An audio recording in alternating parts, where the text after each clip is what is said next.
Every time we sing that song, I think about being in my grandfather's room as he was dying. For whatever reason, that's the song that kind of came to my mind in that moment as I felt this extreme gratitude for who he was, the life that he had led, and what he had done for me and given to me, the example that he and my grandmother had set, and just that phrase, when my end has come, my time on earth draws near, still my soul will keep on singing. That is our task, no matter where we are in life. Yesterday we got the sad phone call that just kind of one of the pillars of this church had died, Mickey Stamps. Many of you don't know who Mickey is or who Mickey was. He was at our Van Buren campus, and I'll never forget with gratitude of Mickey when things were at their bleakest over there. Mickey kept on saying, "You just can't close this place down. We will see it succeed." And I think how fitting it is that on the weekend of his death, that we can say that our Van Buren campus is probably as healthy as it has ever been, and that campus is what empowered us to do Greenwood, and that Greenwood is probably as healthy as it's ever been. Mickey laid a foundation here that you walk on every Sunday, you don't even realize it, and his sacrifices and what a whole group of people did in the early stages of this church, we now reap the benefits from it. And whenever I say you walk on a foundation, I mean literally, because he laid much of the floor in this place. Just as a volunteer, he was a builder throughout the week, and so he and I, think about that for a moment. He and I laid the floors in a lot of the office spaces, not all of them, but you can tell which ones that I played a part in. But he swept these floors and just did so much through that time frame, and he always did it for a specific reason. I think he did it for a purpose. It's because God had touched his life, and he knew the value of it, and his refrain became that God's grace is sufficient for me. And so even when cancer began to riddle his body, he would just keep on saying, "His grace is enough." We used to sing that old song, "Your grace is enough." It comes from Paul's words that God's grace is sufficient. And so even in the midst of the times of trials and suffering and sorrow, Mickey would just always say his grace is enough. And so even as the radiation and the chemo and the treatments begin to eat away at his brain and at kind of who he was, he still had that testimony. And all along the way, his mindset was always this: because God's grace has touched me, I want it to touch somebody else. And so literally, I think as he was sweeping these floors, as he was laying the foundations of these floors, in part, he was doing it with the hopes that one day you would be seated here. Even if at the time you didn't know what Community Bible was, and hopefully at the time maybe you didn't even know who Jesus was, but he had this dream and this picture and this vision. That's how this church was started.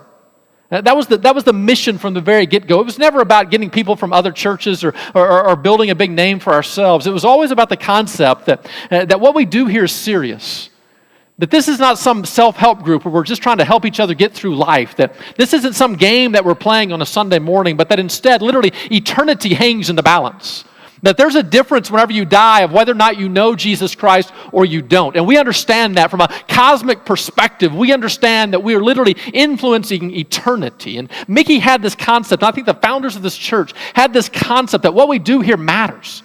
That literally, if God doesn't use us to impact and influence this community, not us alone, but in conjunction with other churches, if God doesn't use us to impact this community, that there are literally people who are dying and going to hell, and they will forever be separated from God. And yet it's not just eternity itself. It's that the ramifications of those choices and those consequences are at play within their lives right now, and they're suffering. They're not living the abundant life that God had called us and created us to live. And so what we do matters here. Tom Rainer is a church researcher. He's head of a Christian publishing house, and yet he researches the church. And he has found one common characteristics of declining or dying churches. Now, there's nothing wrong with having a church that declines or dies. Churches have lifespans in the same way that you and I have lifespans. There's nothing wrong with it. There's several churches within this community that I would say are at the end of their lifespans. And in the midst of that, I pray that they bring glory and honor to God, but a day is going to come in which they're going to shut the doors, and that won't be a failure in any way. The gates of hell shall not prevail on the church at large, not individual churches. Individual churches will come and go. There will be a day in which Community Bible Church will no longer be, and that's okay. That doesn't diminish our work, doesn't diminish what we do, as long as we raise up the next generation of church planters and they start new churches and they have a good mission and a good mindset and the gospel is pushing forward in Fort Smith, Arkansas. We don't care if it says Community Bible Church or not. It's not what we're about. And yet there is something unique about not when a church has lived out its useful time span and is coming to the end of its life. There's something about when a church does it too quickly. Almost like the tragedy and the sorrow of a young life taken too soon because of their own poor choices. And what Rayner has said, and for me, as I look at Community Bible Church, if we have a normal lifespan and that comes to an end, that's great. But it would be heart-wrenching if we died long before we needed to. It would be tragic if we were like an addicted teenager who wasted their life and all the potential that lies before it. And Tom Rayner has found the drug. He's found the drug that tempts churches, that leads to a death that happens far sooner than it actually should. And the drug is a self-centeredness. And the number one characteristics of decaying, declining, or dying churches are that they become inward focused. You see churches, almost all churches start the way we started.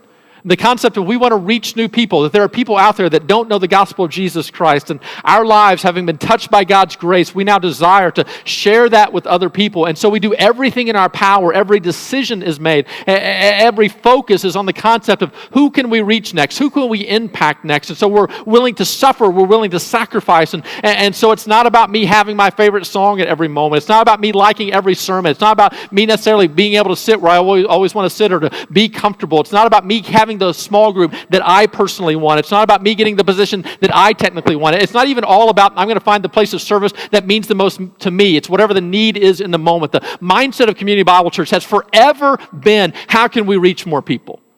Forever.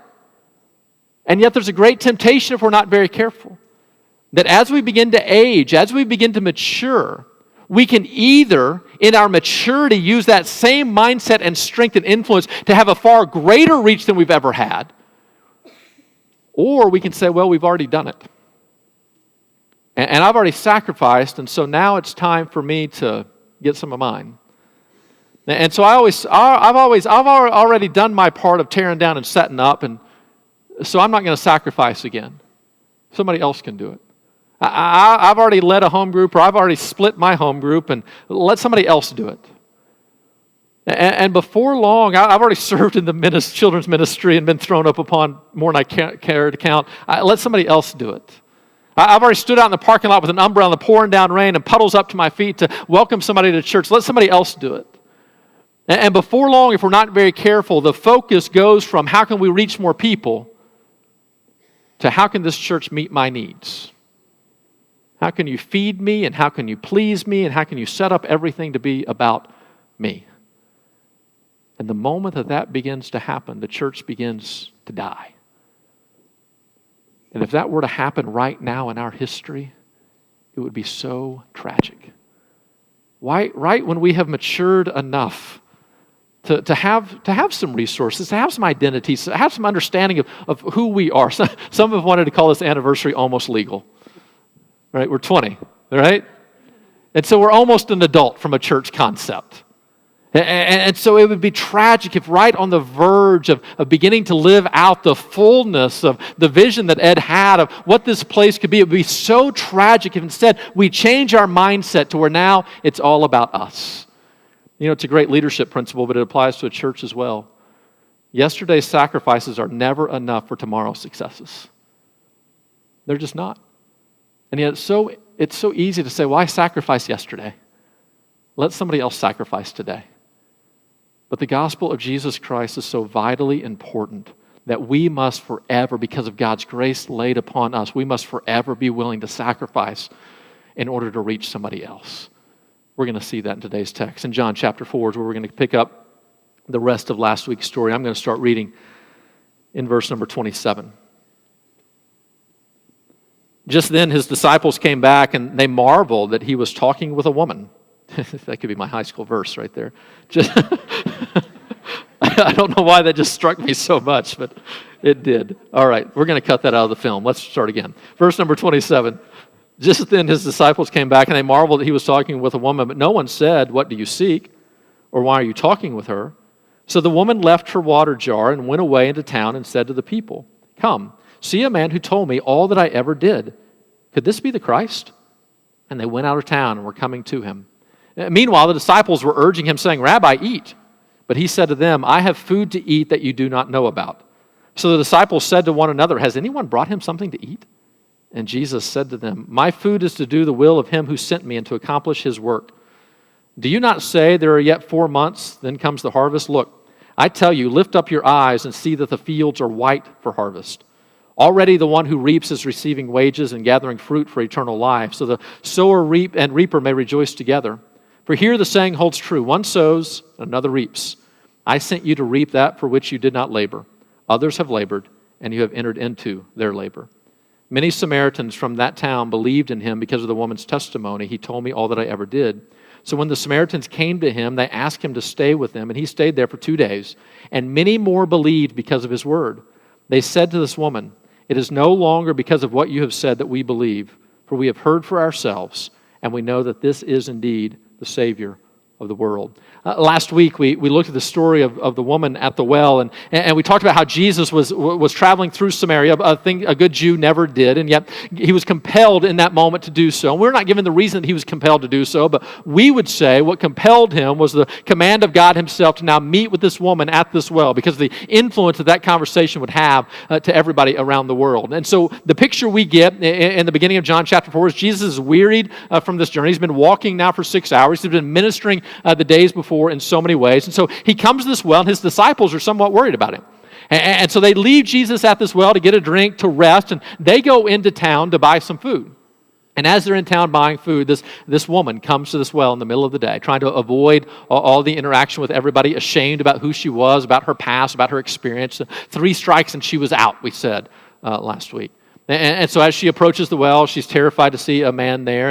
And yet she thinks, especially because he's a Jew, I can just get in and get out and not be bothered. And yet, as so often happens, Jesus, he's untamable, right? And so he speaks in a place that he should not speak.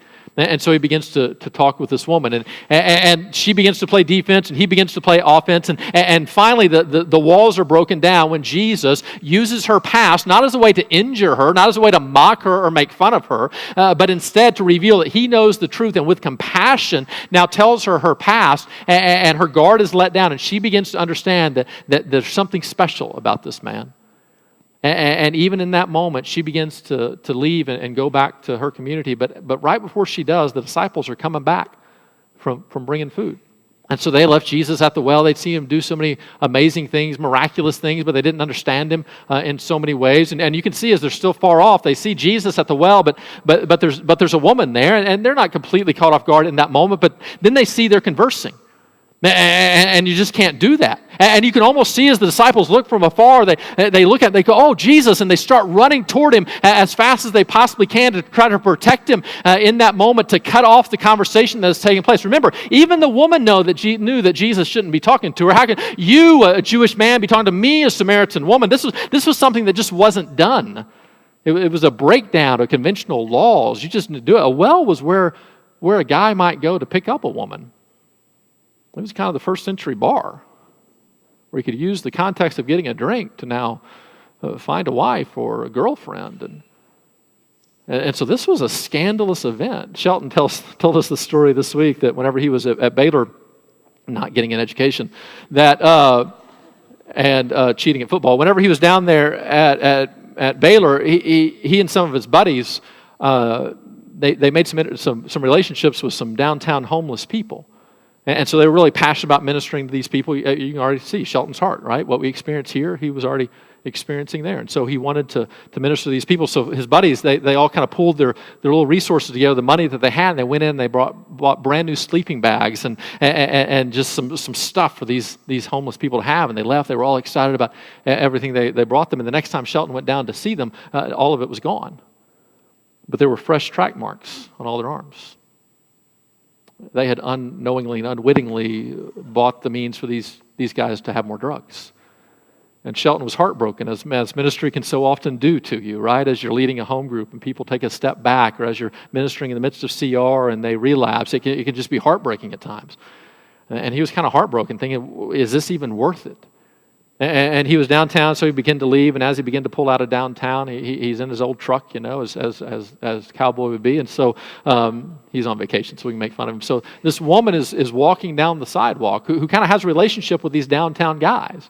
And so she kind of waves him down, so he kind of pulls over the side, and he rolls down his, how old do I think Shelton is? He rolls down his window. And that lady just kind of plops her forearms up on the door and sticks her kind of head in the window, and they have a conversation. And Shelton begins to tell what happened, and she begins to explain, you can't do that. You can do kind things, and here's how you can minister, but you can't give them things that they can sell because they'll just sell it.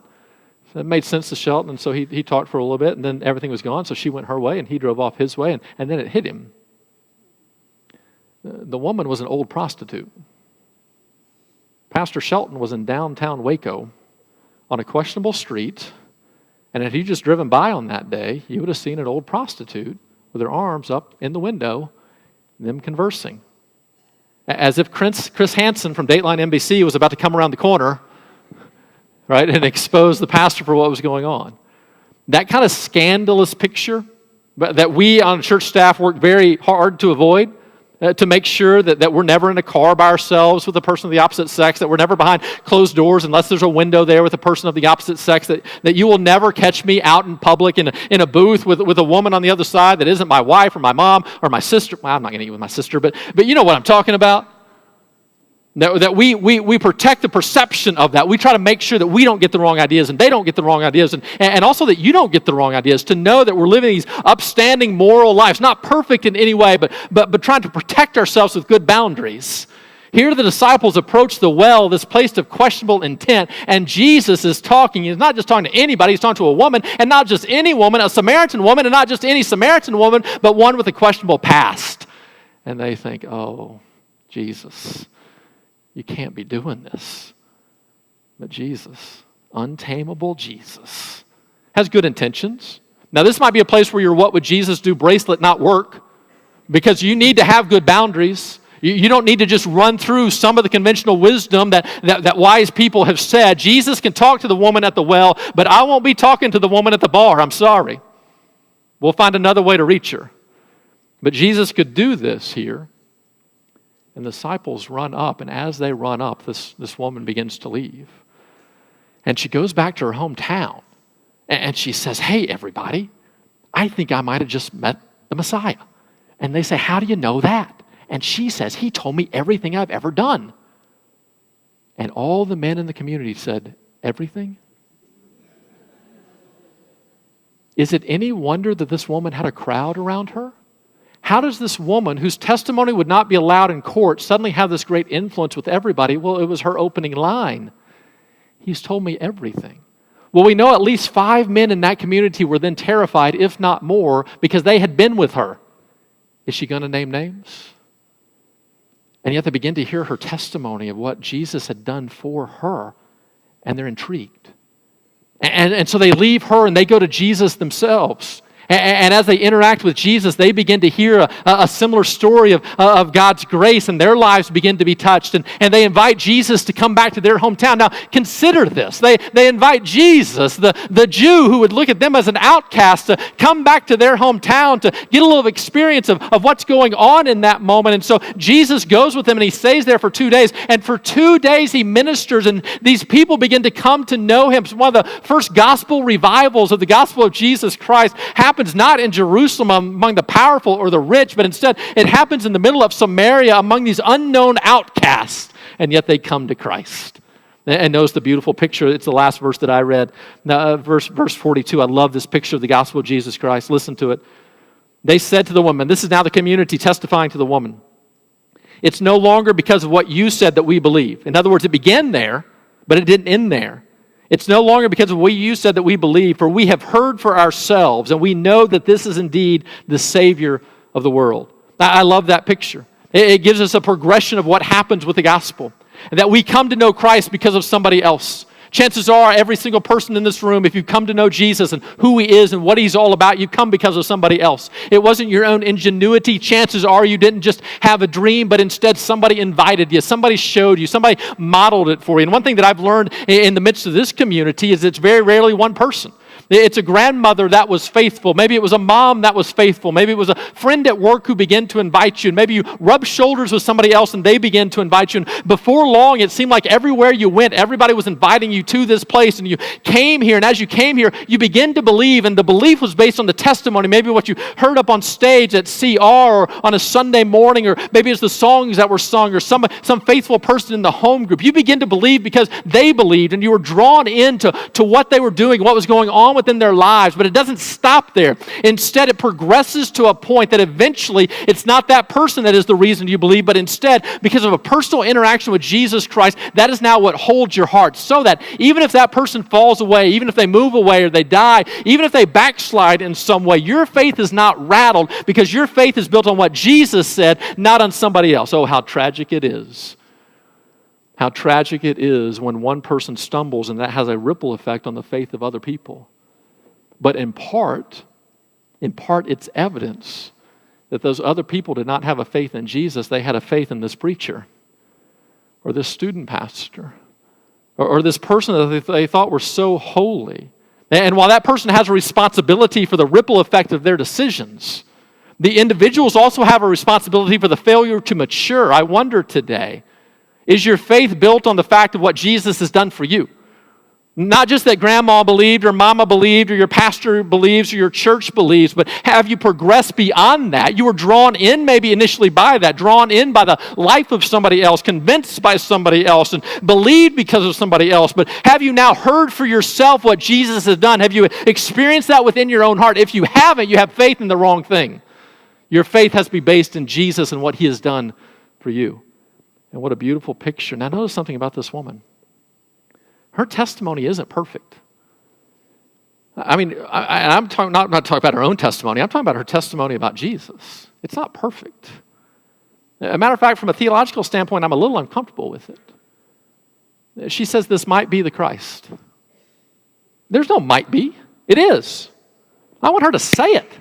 I want her to shout it, to scream it, to say, I found the one. This is the Messiah. All my hope is now in you. She doesn't do that. Instead, she has she's almost there, right? And so some would look at that and go, I'm uncomfortable with that. And I'm uncomfortable with that to an extent, but here's what I like. It shows that your theology doesn't have to be perfect for God to use you. You don't have to be all there. Whenever you come to Christ, you don't have to, at that moment, have to know it all before God can use your giftings, use your talents, use your story, for God to speak through you to touch the lives of other people. You don't have to get there. Now we can't use that as an excuse. Many of us do. Many of us use that idea that ignorance, we can't be expected to know it all, and so we don't study, we don't learn, we don't take a class, we don't go to a small group, we don't figure it out, we don't learn theology to teach it to our kids, and we're willfully ignorant, and we do so to a disrespect of God himself. But there's tremendously good news here. You don't have to have it all figured out to be used by God. He can use you right now. And so while this woman didn't know it all, she was still being used by God. Now contrast this with Nicodemus. Nicodemus was a smart guy. He was powerful and well-educated, and he was knowledgeable. And had he taken his conversation with Jesus and wedded it with his knowledge of Judaism and put the two together, he could have gone back to the Pharisees and testified to them and had a powerful impact that could have rippled throughout the whole world. But while Nicodemus knew it all, he didn't do it. Nicodemus knew it, but he didn't do it. And this woman didn't fully know it, but she did it. Which one is a believer? The woman. The woman. It's all over this text. John uses a bunch of symbolism, but I don't think we can debate Nicodemus. The staff has kind of been making fun of the preaching team's been making fun of me because they think I'm awfully quick to judge Nicodemus an unbeliever, and some of them think that he might be, and they're wrong, but that's okay for them to think that, right? And they keep on saying, Kevin, you're sending Nicodemus to hell too fast, and I'm not sending him there. He's going there on his own. But we can debate Nicodemus. There were two instances after this conversation that Nicodemus looks positive toward Jesus, but there's never confession. There's never any fruit. But this woman, there's no doubt. Why her confession is not perfect. It's not quite where I want it to be. I assume she eventually got there, but the symbols of her discipleship are there. She left her vat. She left the thing that she was going to carry the water in, she left it there, and she went to her hometown. The very reason she came to the well, she left that there and went to her hometown. It doesn't seem much to us, but that's a picture all throughout the New Testament of somebody coming to Christ. And so the disciples, they just left the fishing nets. When Jesus called them, they just left their old way of life and went to follow him. When he had died, what did they do? They went back to the nets. It's a symbol that takes place. Whenever you leave behind something of your old way of life to follow Jesus, that's a symbol now of discipleship. She went back to her hometown. She began to testify. That's a sign of discipleship, that if God has touched you in your heart, you confess that to other people. You tell that to other people. You almost can't even help it. It's not that you feel commanded to do so. It's that there's this inward compulsion of, you know what God has done for you. You can't help but speak. And she goes back and she speaks. And people are transformed because of it. She has an impact and influence on other people. If your belief in Jesus Christ, that the gospel at work within you never has an impact on those around you, you have to at least pause and wonder why. True faith has this impact. And how amazing it is that this woman was able to play a part in the transformation of a community. All at the same time that she didn't know it all, and she had all these questionable backgrounds. I don't know what you think is holding you back from God using you, but chances are the only thing holding you back is you. That there are people all around you that God wants to reach through you. And I know you don't know it all. And I know you struggle, and I know you've made mistakes, but what if right now you just begin to tell others what God has done for you? You always have that story. In much the same way that we're going to get to chapter 9 and we're going to see another miracle of Jesus where he heals a blind man, and the Pharisees come in and begin to interrogate the blind man, and the man who can now see says, hey, I don't know who this guy is. All I know is I was blind and now I can see.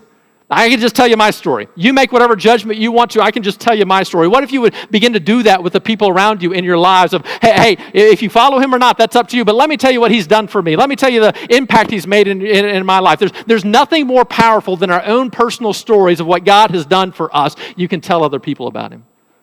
And this woman does exactly that. And yet notice that even as this great transformation is taking place in this community, that meanwhile the disciples are back with Jesus trying to think that he's maybe lost his mind.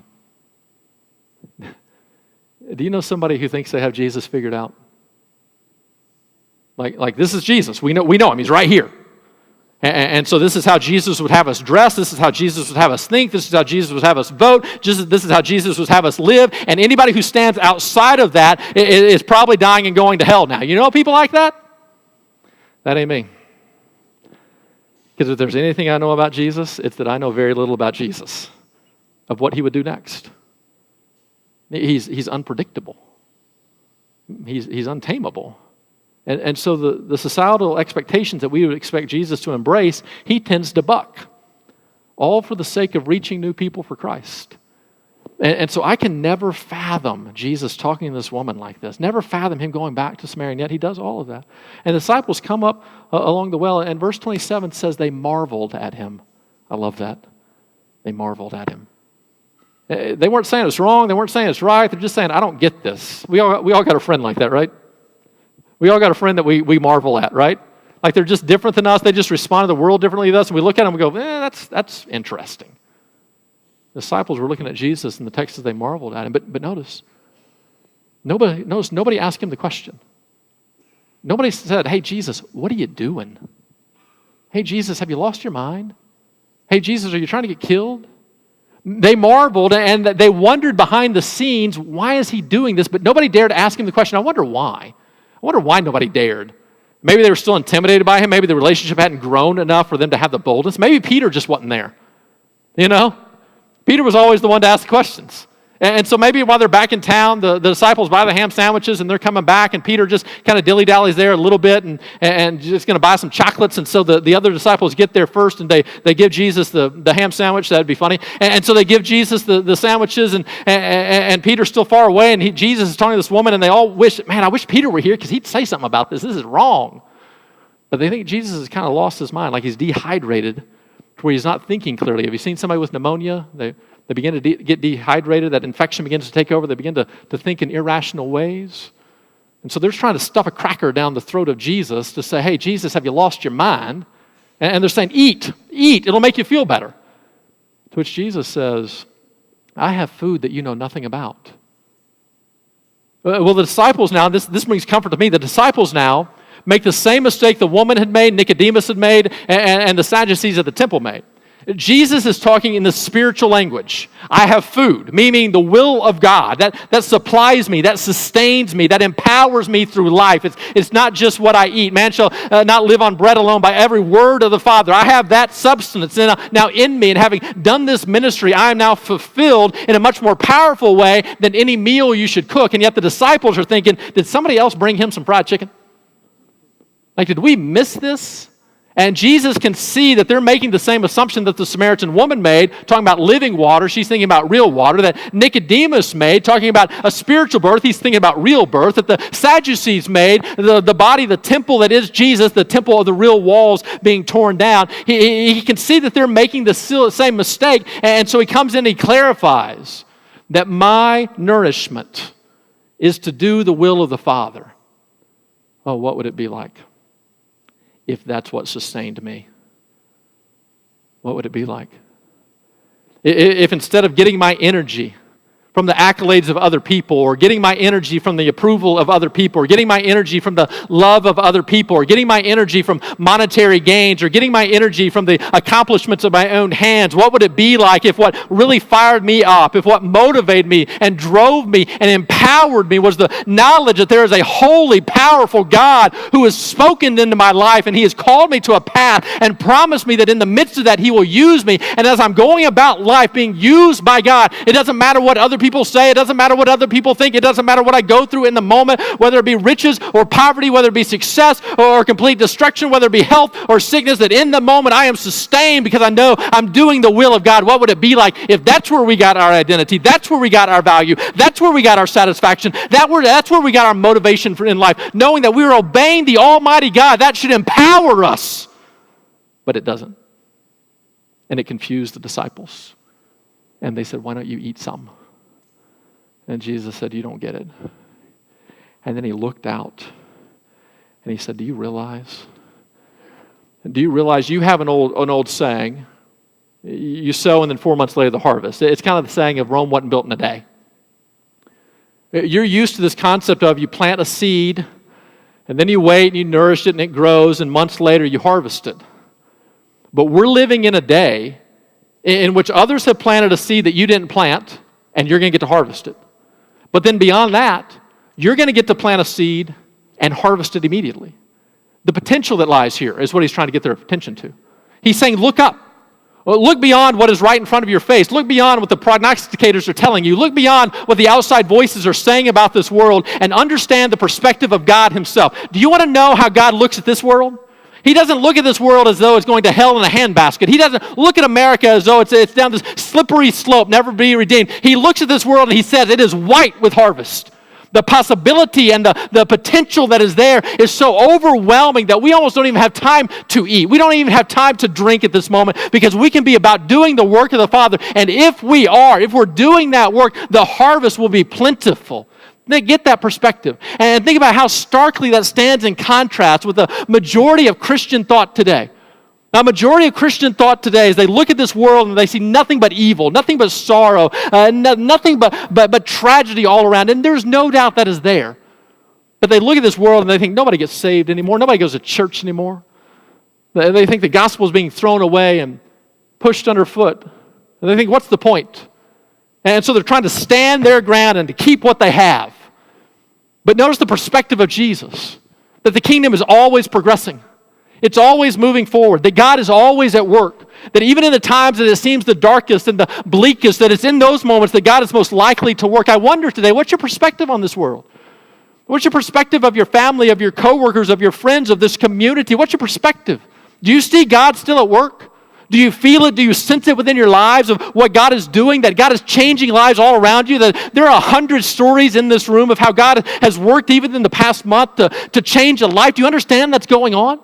Or do you? I think the failure to see this is the reason I can sit in the barber shop and just hear the complaining back and forth and the bickering back and forth about how everything is so bad and God's not doing anything and he might as well just return right now.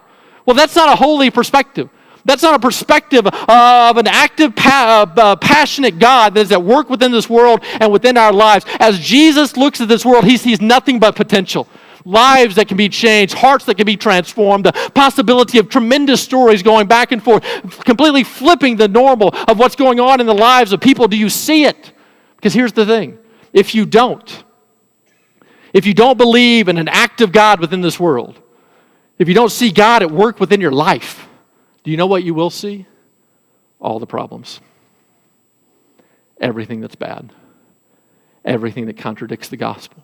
Everything that contradicts everything you've always known. And you will look around and you won't believe that God is at work within you. And so you won't believe that God is going to use you to impact other people. And so you will expect this week for God to do nothing.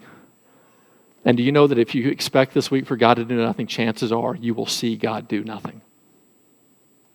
But if you get this perspective of Jesus, that the fields are white with harvest, and you get a glimpse of what God has done for you, dramatically altering your eternity, impacting your life right now, giving you an abundant life that looks radically different than everybody else, an abundant life that's built on sacrifice, not just success, but an abundant life that is nourished by doing the will of the Father, not the accolades of other people. An abundant life that is defined by forgiveness and love and mercy and truth, and not the deceptions of this world.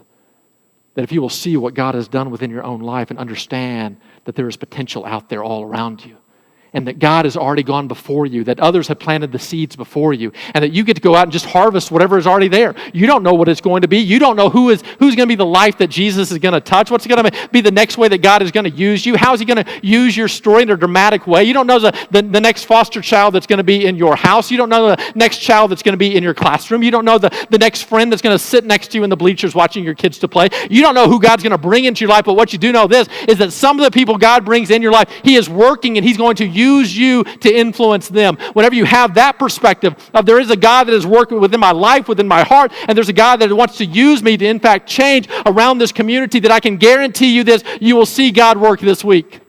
If you haven't seen it, it's not that God is inactive, it's that you are blind. And I can sit in places and I can hear people who are church people, who are good people, who desire to bring glory and honor to God. But as they're talking down this world, I want to say, come to Community Bible Church. You don't have a clue. God's changing lives every day. And even as they're talking about how God is doing nothing, I have the images that we see of the baptisms going on. I have the images that we see of lives being transformed and Celebrate Recovery. I know addicts who are coming clean. I know relationships that are being healed. I know relationships that are broken, and yet they're finding healing individually and finding a new way of life. I know people who are giving their hearts to Jesus Christ day after day after day. We see it time after time after time. God is at work in this world, and he wants to use you to impact change in the lives of other people. But do you see it? Do you see it? And do you recognize the opportunity that we now have? But you say, oh, Kevin, who am I? You're nothing. That's who you are. You're nothing. But who are any of us? We are nothing. It's not about how great we are. It's about how great God is. And he is at work within this world changing lives. Oh, do you see it? I have a test for us today. Are we an inward church or an outward church? I have a test. Look at the empty seats.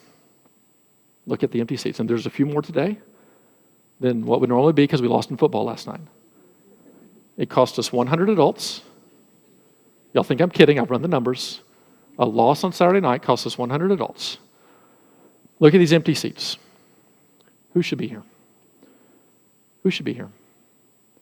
Here's the test. If you're looking at those seats thinking, it's my home group leader, that jerk went to the game instead of coming to church this morning, that's who should be here. You see, in a lot of churches, if I were to ask that question, they'd look around and they go, oh, well, where is Deacon Jones? Where is Sister Sarah right now? You know, they're just not as committed as we are. But when you look around, what do you see? Who should be here? Who should have been here last week? Whenever we saw a text that said, no matter where you've been, God still loves you. Who needed to hear that? You know what I see when I look around? I see friends that know nothing of Jesus.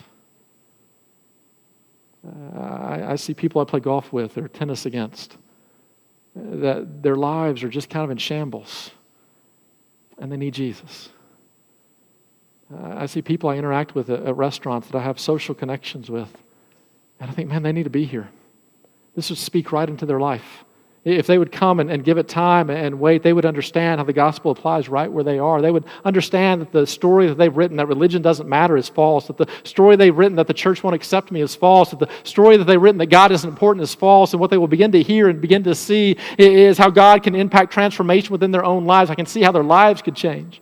And how they can begin to live an abundant life as they following the principles of who God is, how they can find meaning even in the midst of the messiness of their own lives, and how their relationships can get better, and how their addictions can get healed and under control, and how their relationships can improve. But more importantly than that, I can see how their eternities can change. I wonder, who's at home right now?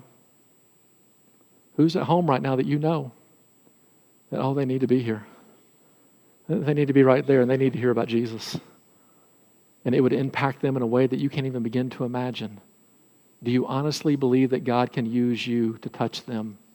If you don't, He won't. But if you do, He might. And oh, what joy it would be one day to walk into heaven with your testimony not being as pretty as you want it to be, with your theology not being as perfect as you want to be, and to see these other people who are there in part because God used you. Would you bow your heads in prayer with me?